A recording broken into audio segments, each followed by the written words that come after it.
In The Thing with Feathers, Benedict Cumberbatch plays a London creator of graphic novels who, quite suddenly, finds himself a widower. His beloved wife collapsed on the kitchen floor and died.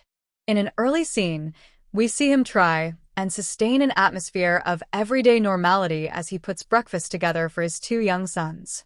But it's not happening. He feels like he's juggling 4 tasks at once. He burns the toast and then frantically tries to scrape off the charred part, a mistake. The character, who is never named, he's referred to in the credits as Dad, has already shown the depths of his grief, sitting on the couch after the funeral, his tears slowly gushing forth. When Benedict Cumberbatch enacts a moment like this, you can bet that you're not just seeing an actor cry. You're seeing him act with every tear. Cumberbatch, in a few moments, expresses the depth of this father's agony, the terrifying chasm of it, but that early morning kitchen episode captures a different aspect of grief. It reminded me of the scene in Kramer vs. Kramer, where Dustin Hoffman, as a newly separated father now alone with his son, tries to hold it together by making breakfast, which turns into a mini disaster.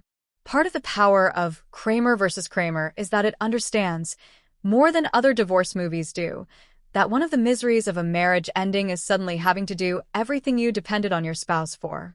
It's not that the loss is merely logistical. That, however, is a real part of it.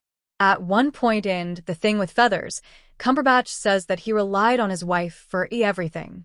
For a while, I had hopes that the movie, with a lacerating intimacy, would dramatize how insanely overwhelming the life of a widower like this one might be, emotionally, spiritually, practically.